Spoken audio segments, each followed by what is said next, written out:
आज हम लोग परमेश्वर की दूसरी वाचा के बारे में देखने जा रहे हैं, जिसे उसने आदम के साथ पुनः बांधा था। இன்றைக்கு நாம் தேவனுடைய இரண்டாவது உடன்படிக்கை குறித்து नहीं चला, उस वाचा के बातों को तोड़ दिया, उसके नियम शर्त को तोड़ दिया या उल्लंघन किया, तो वाचा तोड़ी गई या छूट गई, जिससे वो वाचा रद्द भी हो गया। அந்த உடன்படிக்கை ஆதாம் அதன்படி நடவாமல், அதில் உள்ள நிபந்தனைகளின்படி அவன் நடவாமல், அவன் அதை மீறினபடியினால் அவன் அந்த உடன்படிக்கை உடைத்து போட்டான். ஆகையினால் அந்த முதலாவது உடன்படிக்கை ரத்தாகி விட்டது. கண்ணால் என்னாகி போச்சு? रद्दाई पोच। तो परमेश्वर को दूसरी वाचा बांधना पड़ा मानव जाति के साथ आदम के द्वारा। ஆகையினால் ஆண்டவருக்கு, தேவனாகிய கர்த்தருக்கு, யெகோவா தேவனுக்கு இரண்டாவது முறையாக மனித குலத்தோடு ஆதாம் மூலமாக உடன்படிக்கை பண்ண வேண்டிய சூழ்நிலை வந்துவிட்டது। क्योंकि परमेश्वर प्यारा है, परमेश्वर मानव से प्यार करता है, वो उसके लिए अपने को नम्र और दीन बना देता है। ஏனென்றால் மனிதனை தேவன் நேசிக்கிறார், ஆகையினால் அவனோடு உடன்படிக்கை பண்ணுவதற்கு அவர் தன்னை தரை மட்டும் தாழ்த்துகிறார்। ஐசா பரமேஸ்வர் கிரந்தம் இப்படிப்பட்ட தேவனை குறித்து எந்த ஒரு புனித நூல்களிலும் பார்க்க முடியாது। ऐसे परमेश्वर को किसी भी धर्म में नहीं देख सकते हैं। இப்படிப்பட்ட ஒரு தேவனை எந்த ஒரு மதத்திலும் பார்க்க முடியாது।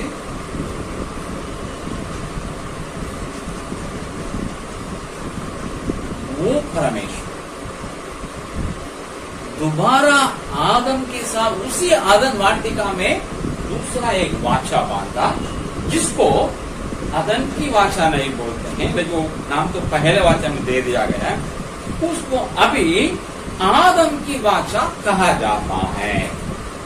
ஆண்டவர் இரண்டாவது உடன்படிக்கையை ஆதாமோடு கூட பண்ண பொழுது அதுவும் ஏதேன் தோட்டத்தில் பண்ணப்பட்டது। ஆனாலும் இதை ஏதேன் உடன்படிக்கை என்று சொல்லாதபடி அந்த பேர் ஏற்கனவே முதல் உடம்பு கொடுத்தப்பட்டபடியினால ஆதாமின் உடன்படிக்கை என்று எது சொல்லப்படுகிறது। अत हम लोग आज आदम की वाचा को अध्ययन करने जा रहे हैं। ஆகையால் இன்றைக்கு நாம் ஆதாமின் உடன்படிக்கையை குறித்து நாம் அறிய போகிறோம், ஆராய போகிறோம், கற்றுக்கொள்கிறோம்। ये वाचा की बातों को उत्पत्ति की पुस्तक 3 अध्याय 14 से लेकर के 21वां वचन तक நாம் पढ़ेंगे, उसमें दर्ज है।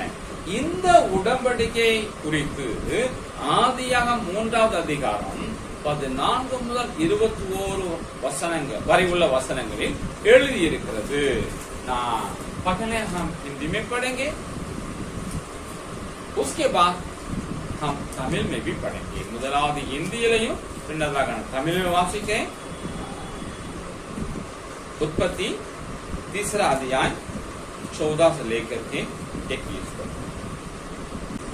तब यहोवा परमेश्वर ने सबसे कहा, तूने जो यह किया है इसलिए तू सब घरेलू पशुओं और सब बनेले पशुओं से अधिक शापित है। तू पेट के बल चला करेगा और जीवन भर मिट्टी चाटता रहेगा, और मैं तेरे और इस स्त्री के बीच में और तेरे वंश और इसके वंश के बीच में बैर उत्पन्न करूंगा।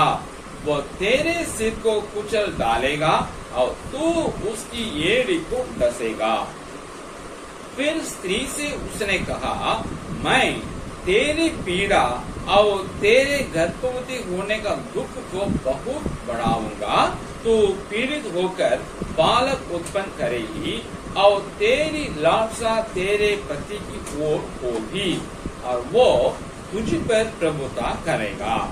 और आदम से उसने कहा, तूने जो अपनी पत्नी की बात सुनी और जिस वृक्ष के फल के विषय में मैंने तुझे आज्ञा दी थी कि तू उसे ना खाना, उसको तूने खाया है, इसलिए भूमि तेरे कारण शापित है।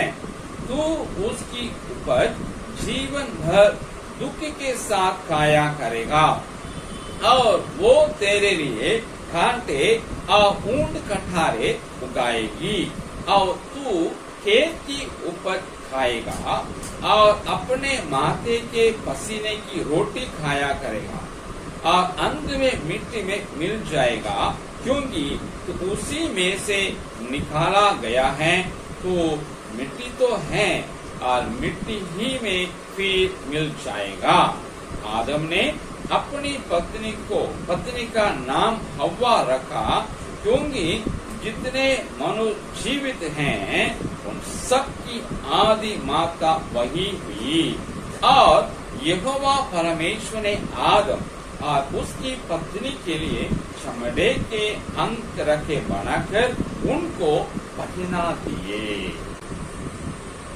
ஆதியாகமம் 3:14 முதல் 21 வரை. அப்பொழுது தேவனாய கர்த்தர் சர்ப்பத்தை பார்த்து, நீ இதை செய்தபடியால் சகல நாட்டு மிருகங்களிலும் சகல காட்டு மிருகங்களிலும் சபிக்கப்பட்டிருப்பாய். உன் வயிற்றினால் நகர்ந்து உயிரோடு இருக்கும் நாளெல்லாம் மண்ணை தின்பாய். உனக்கும் ஸ்திரீக்கும் உன் வித்துக்கும் அவள் வித்துக்கும் பகை உண்டாக்குவேன். அவர் உன் தலையை நசுக்குவார், நீ அவர் குதிங்காலை நசுக்குவாய் என்றார். அவர் ஸ்திரீயை நோக்கி, நீ கர்ப்பவதியாய் இருக்கும் போது உன் வேதனையை மிகவும் பெருக பண்ணுவேன், வேதனையோடு பிள்ளை பெறுவாய். உன் ஆசை உன் புருஷனை பற்றி இருக்கும், அவன் உன்னை ஆண்டு கொள்ளுவான் என்றார். பின்பு அவர் ஆதாமை நோக்கி, நீ உன் மனைவின் வார்த்தைக்கு செவி கொடுத்து புசிக்க வேண்டாம் என்று நான் உனக்கு விலக்கின விருட்சத்தின் கனியை புசித்தபடியினாலே பூமி உன் நிமித்தம் சபிக்கப்பட்டிருக்கும். நீ உயிரோடு இருக்கும் நாளெல்லாம் வருத்தத்தோடு அதன் பலனை புசிப்பாய். அது உனக்கு முள்ளும் குறுக்கும் முளைப்பிக்கும், வெளியின் பயிர் வகைகளை புசிப்பாய். நீ பூமியிலிருந்து எடுக்கப்பட்டபடியால் நீ பூமிக்கு திரும்ப மட்டும் உன் முகத்தின் வேர்வையால் ஆகாரம் புசிப்பாய். நீ மண்ணாய் இருக்கிறாய், மண்ணுக்கு திரும்புவாய் என்றார். ஆதாம் தன் மனைவிக்கு ஏவாள் என்று பெயரிட்டான், ஏனெனில் அவள் ஜீவனுள்ளோருக்கெல்லாம் தாயானவள். தேவனாகிய கர்த்தர் ஆதாமுக்கும் அவன் மனைவிக்கும் தோல் உடைகளை உண்டாக்கி அவர்களுக்கு उड़तीनार। हम लोग इसको 3 शीर्षक में अध्ययन करेंगे। नंबर 1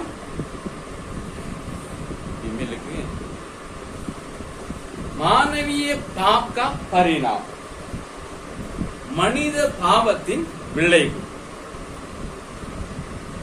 दूसरा, परमेश्वर के अनुग्रह का प्रकट होना, தேவனுடைய கிருபையின் வெளிப்பாடு। तीसरा, विश्वासियों को इसको जीवन में लागू करना, விசுவாசிகள் இதை வாழ்க்கையில நடைமுறைப்படுத்துதல்। இந்த 3 தலைப்புகளை இதை நாம் பார்க்க போகிறோம்।